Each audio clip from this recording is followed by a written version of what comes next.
Alrighty guys, and welcome back. Today we're going to be looking at LeatherFace and why I put him in the 9th best killer spot in the game. Now a lot of people will disagree with how high I put him on the killer board when you look at somebody like Ghostface, who I put in rank 12. I do put him pretty high for the fact that he does have a lethal on hand and he can down multiple survivors. Do keep in mind my killer tier list is, like I always say, based off no add-ons in the red and purple ranks to see how well you can perform, coming in with the fact that you're not running anything. If you were running some really good add-ons like Beast Marks and Tuning Guide, they're really great, don't get me wrong, but other people could be running some better add-ons too.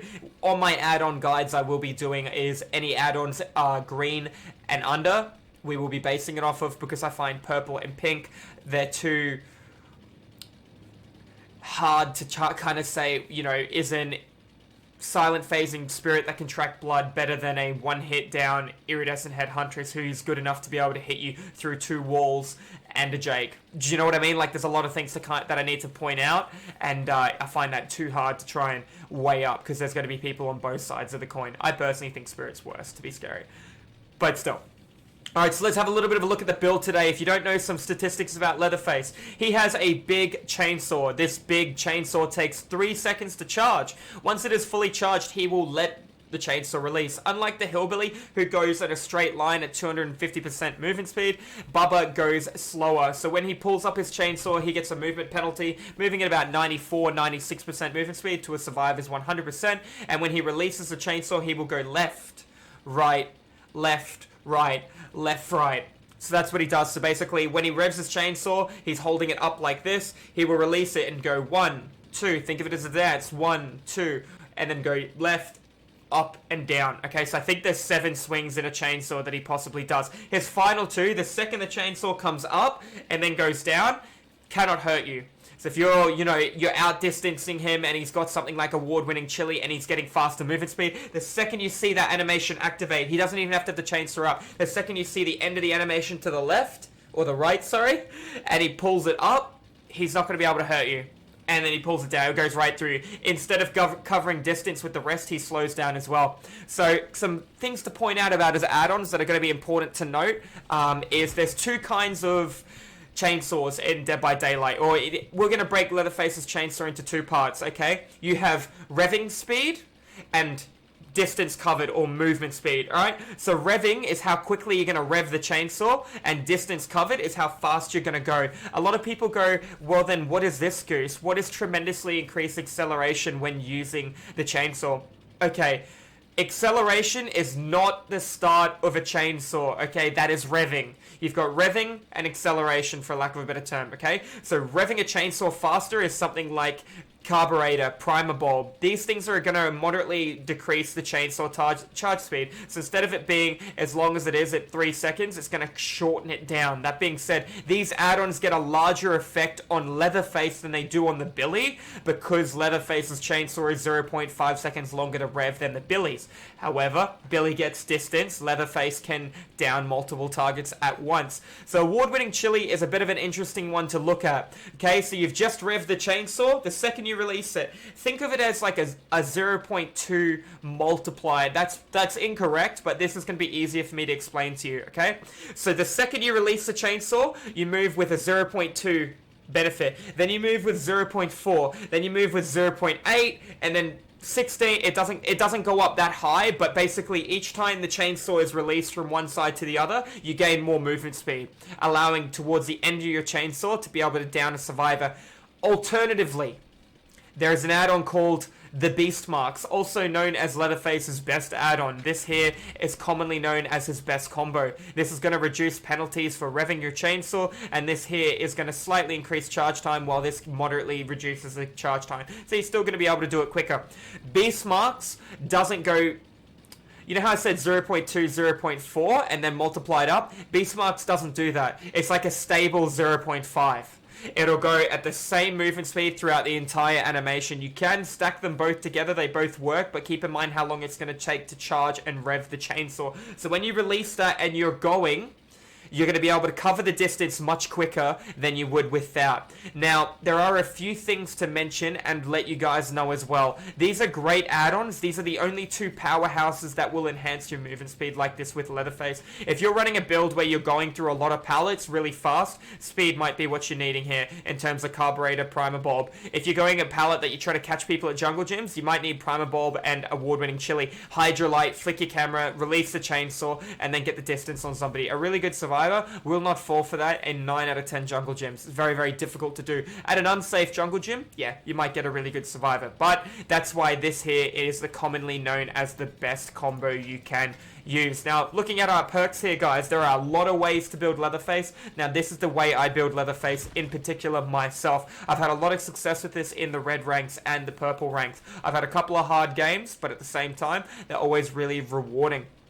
Now, if you don't know LeatherFace, he moves at 115% movement speed. He is 32 meters tall. He has a 32 meter heartbeat, 115% movement speed, and he is very, very tall. His 3 teachable perks are Knockout, Barbecue, Franklin's, also commonly known as the easy killer to play that all new survivors are recommended to try. I personally recommend, if you're new to Dead by Daylight, to play the Wraith, but we're going to talk about that another time. These 3 teachables will give you situational awareness, this will reduce survivor situational awareness, and this will force survivors to drop items.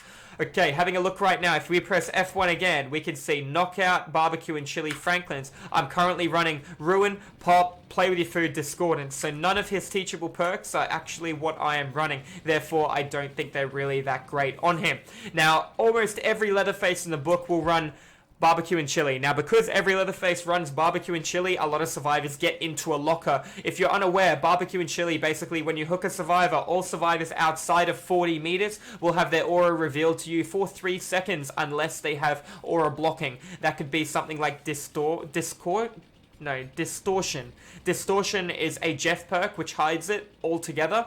Alongside, they could be in a locker. There's a couple of ways they can hide that information from you. Keep in mind, a locker will provide blindness, so they're not going to be able to see you, etc., and you're not going to be able to see them, even if they have Object of Obsession. What does Ruin do? Ruin basically makes a generator by default. It takes 80 seconds to do. If you land a great skill check, basically, the penalty a survivor receives is nothing. They get no enhancement and they get no penalty. However, if you can't land that little great and you land the good, a survivor gets a 5% penalty to the progression that is already done on a generator. If a Jenny is at 79.9 seconds complete and they miss or have to land a skill check, it is regressed 5%. Keep in mind, if they miss a skill check, it's technically regressed, I think it's 7 or 8%. But for talking sake, we're going to talk about the 5% because we're not going to think survivors are going to be missing too many skill checks. They're not like me. I miss a lot of skill checks. Alright, so if he lands the good, 79 seconds completed, it's going to go back 4%. 5% at 80 is 4 seconds. Therefore, it's going to go back 4 seconds. It's going to stall for about 1.5 seconds where the bar cannot go up. If another person makes a mistake, it's going to go back again. So multiple people against Ruin can be really good for the killer, but can be really bad for the survivors unless they're landing their grades. 2 people on a Jenny, instead of it taking 80 seconds to do, it now takes 45 seconds to do, due to the fact that multiple people on a survivor will receive a 10% diminishing returns. 3 people on a generator will receive 20% diminishing returns, and then 4 people on a generator will receive 30% diminishing returns. Can be countered by Prove Thyself by 10%. That being said, it does not stack. If they all run Prove Thyself, it will not work. So keep this kind of thing in mind. Moving on to my next perk. It is a staple. It is something I run on all my killers bar the hag. It is called Pop Goes the Weasel. This is going to allow me to kick a generator and get solid, stable regression. Ruin is on a totem randomly appearing on the board. It could be in a good spot. It could be in a bad spot. Once Ruin is broken, you have lost the perk for the rest of the trial. Pop Goes the Weasel will always be with you. You need to hook a survivor, and then for 1 minute, you get to kick a Jenny and regress at 25% of what is completed from it. It can be devastating on a Jenny that is nearly done. If you get a Jenny that's actually like 75% complete, you kick it, it's going to go back, I'm not going to say 25% to halfway, but it's going to go back pretty freaking far, and the thing's going to chug regression really, really quick, so keep that in mind. The next perk I'm going to leave to the end, and we're going to talk about Discordance. Now, Discordance gives me mass situational awareness, allowing me to know where both targets are. You could replace this for Barbecue and Chili, or Thrilling Tremor if you chose, or even if you wanted to be dirty, you could go Territorial Imperative. Now, Thrilling Tremor is going to seal generators, so basically you're going to be able to know where to rotate with your Pop Goes the Weasel kick guaranteed. Barbecue and Chili is going to give you the information knowing where multiple targets are and maybe catch somebody who's sneaking in for a hook save. This being said, Barbecue and Chili is the highest rate of counter ability by jumping in a locker, so keep these kind of things in mind. Alongside Pop Goes the Weasel will go hand in hand most efficient and effectively with Discordance, followed by Thrilling Tremor, followed by Barbecue and Chili. Now, I personally prefer Discordance because of my next perk. Excuse me. My next perk is called Play With Your Food, and basically, whenever I start a chase with my Obsession and lose the chase, whether he gets away, I hit him, he pallet stuns me and blocks line of sight, whenever I let him break the chase, I gain 5% more movement speed. Yep. Now, to the untrained ear, 5% might not seem like a lot, but to the actual somebody who's been playing DVD for a while, 5% is a hell of a lot of movement speed. He moves at 115%. A Survivor moves at 100%. With 3 stacks of Play With Your Food, I'm now moving 130%. With Bloodlust, I'm now moving at 135. With Bloodlust Tier 2 and Tier 3, I'm now moving at 140%. I'm now almost 50% faster than a Survivor. 40%. Now, you can't tell me those numbers don't add up. Now, why is Play With Your Food Leatherface's best perk in Dead by Daylight? Well, remember earlier how I told you revving your chainsaw you receive a penalty and move slower than survivors? Yeah. You still receive the penalty, but you're no longer moving slower than a survivor. Now, there was a couple of recent changes to Leatherface that I need to point out, okay? So when you pull up your chainsaw, you're no longer slowing down. Instead, you're moving a bit quicker. If you have 3 stacks, then holy shit, you're very, very scary. If you only have 1 stack, that is okay. You're going to move faster with it. Eat the pallet by letting it stun you, and then spacebar breaking it. You don't have enduring. It depends on how good the pallet is. The second you swing with an M1, or you break something with a chainsaw, you lose the stack. It is very important to save your stacks, alright? Knowing where the Obsession is going to give you a lot of value out of Pop Goes the Weasel and out of Play With Your Food. All you have to do is look at your Obsession and then break chase. If you look at your Obsession and hit him, you still get a stack. You look at your Obsession, you hit Jeff, you still get a stack. You look at your Obsession, you follow Jeff, the second chase ends with your Obsession, you'll get a stack of Play With Your Food because you've reinitiated another chase with somebody else who isn't your Obsession. So then you can possibly chainsaw Jeff down. He's not going to expect your movement speed to change 5% in 6 seconds. Bloodlust at 15 seconds, but technically you got Bloodlust 3 in 15 seconds because you already have Play With Your Food. And each stack of Bloodlust 2 in Tier 3 is equal to 2.5 seconds. So it goes 5%, 2.5%, 2.5% out of 45 seconds before. If you don't know how Bloodlust works, you need to be in chase and to have initialized that period of time. Once you break a pallet or hit a survivor, Bloodlust resets and starts the timer again. There is no cooldown though. So you M1 somebody with Bloodlust, it resets and the timer starts from 15 seconds there. There's no delay. There is a delay with Play With Your Food. You enter chase, you break chase, you're now going to have to wait about 10 seconds before you can get another token, okay? Max is 3 tokens because if there was anything more than that, it'd be devastating. Now, remember how I talked about a chainsaw? There's 2 chainsaws that you can have as Leatherface. You have acceleration on the right, which is after you release the chainsaw, and you have charge speed on the left, which is during the charge. This benefits you during the charge because you're going to be able to get closer behind them. You're going to pretty much have to charge less time because you're going to be closer, so you're going to have to travel less distance. That's where it makes up for the value. However, a recent change in Dead by Daylight was basically once you let go of the chainsaw, the entire animation you would be moving at the movement speed you're meant to be moving at. So basically, instead of moving at 115% like Leatherface is moving after releasing the chainsaw, as there's no penalty after the chainsaw has been released. I'm trying to be very clear there. There's a rev penalty, but there's not after it. Okay? Play With Your Food used to work with the not penalty after it. So I would consume a stack, then I'd be moving at 120% movement speed. It no longer does that. It only works on the first half, which is the activation, yeah? But keep in mind, the activation is counting the penalty from slowing down. It's also going to allow you to get closer to them, so it's going to look like you traveled further because you had less to travel with Play With Your Food. Do you know what I mean by that? However, if I have multiple stacks of Play With Your Food, I say I have 2, I'm chasing Jeff around a jungle gym, I pull my chainsaw up, I release, I'm moving with that benefit the entire duration, okay? The second you release the chainsaw, you lose the penalty period, the benefit, full stop. There is no exceptions. But if you have multiple stacks, That's the only exception. So there is an exception. You will be moving at 120% movement speed with your chainsaw because you had 2 stacks as opposed to having 1. So having multiple stacks on LeatherFace can make it devastating. Still having 1 though, countering the penalty of slowing down with a chainsaw. If I pull up with a chainsaw and add a pallet and somebody thinks I'm going to respect it and runs off, I release that chainsaw straight away. I can catch them guaranteed as long as they don't have sprint burst. It literally right at a pallet. A lot of Leatherfaces pull a pallet up and respect the pallet to break it. Yeah, even if I choose to do that, I'm going to be able to pull it up. Time he starts running, 3 seconds for me to fill the bar. I'm going to be able to release it and catch up to him without add-ons. That's what makes play with your food so devastating. Now, I am going to mention some honorable mentions on Leatherface that I see a lot of people run. You've got this combo. It's not so old school anymore, but it's not that valued anymore either. Basically, you M1 through every pallet if you have to. You know, you walk into pallets with chainsaws. However, when you have Spirit's Fury built up, you lunge through a pallet and M1. The pallet breaks on you, so basically if you're unaware of what this does, this basically allows you to recover 50% faster from a pallet stun. And this allows you to basically automatically break the pallet while you are being stunned. So once you've broken 2 pallets prior, if a survivor were to pallet stun you, the pallet would automatically destroy while you recover 50% quicker. So if I lunge M1 through a pallet and I hit Jeff, then I break the pallet from recovery, I walk through and I M1 him again. However, if I lunge through and I don't hit Jeff and he breaks a pallet on me, instead of lunging through and M1ing him, I pull the chainsaw up and I down him based off how much health he has left. 1 health brick or 2 health bricks. So that is a combo I do see a lot of Leatherfaces still run. I don't like it because it just means you're willing to just follow a survivor and commit to a chase. And I don't know, I think rotation is key to winning most games in Dead by Daylight these days. Something else I'm going to point out is the other very common perk I see on a lot of Leatherfaces, which is Bamboozled. This isn't a bad combo. I personally wouldn't take Enduring and Bamboozled. Enduring used to be 75% faster recovery time from a pallet. However, they nerfed it to 50% and enhanced all killers' recovery speed by default. So therefore, you won't see me running Enduring at all anymore, as everyone has built-in, I'm not even going to say Enduring 1, like built-in Enduring 0.5. So it's a little bit of a benefit.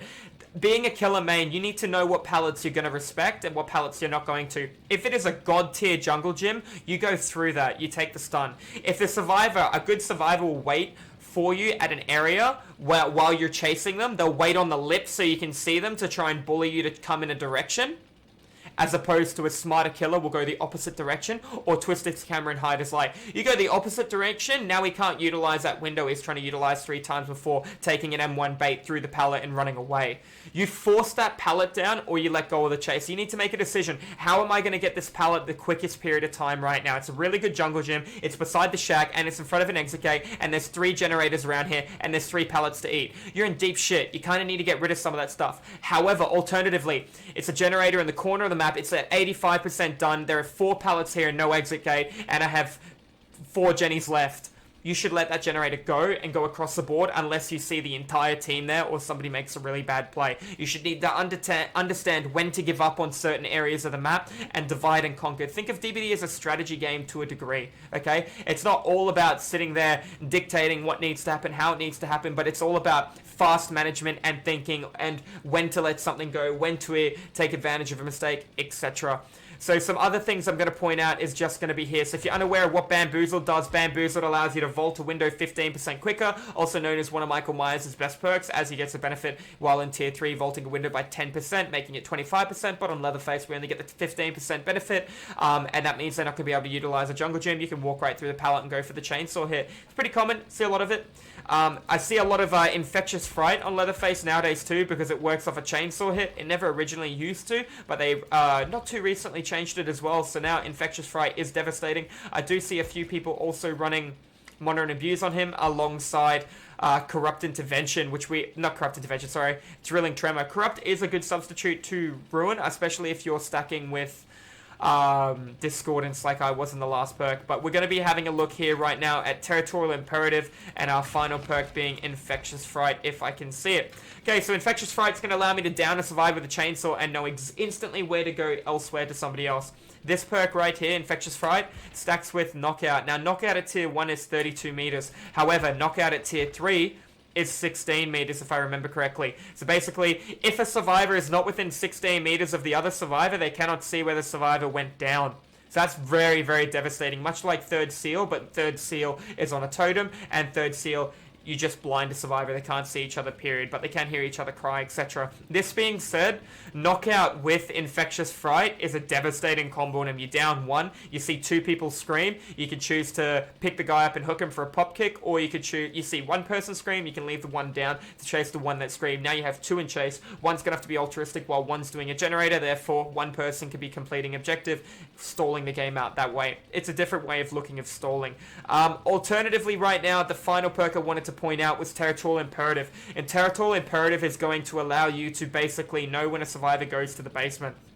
Once a survivor enters the basement, they have pretty much signed their death warrant. There is no way that everyone's getting out of a basement against a killer who can down multiple targets at once. However, the way you outplay this, so basically if you don't know what Territorial Imperative does, if you're outside of 32 meters, the basement will make a ding sound and you'll be able to see a survivor's aura running into the basement basically every 20 seconds. He'll go down there, he might be searching a chest, he might be doing something. 32 meters at 115% movement speed, you're going to be able to come back to the basement before they get out, unless they have sprint burst or something like that, a really good window they can balance landing out of the basement from, like on Hattonfield. So it could be very, very good, and I don't think it's too bad. Can be bad on maps that have the basement in the center of the map or the basement in the corner of the map. If you don't know where the basement is at the beginning of the map, you could lose the chest, and then you could lose all value from the perk. But once one's in the basement, it's generally GG from there.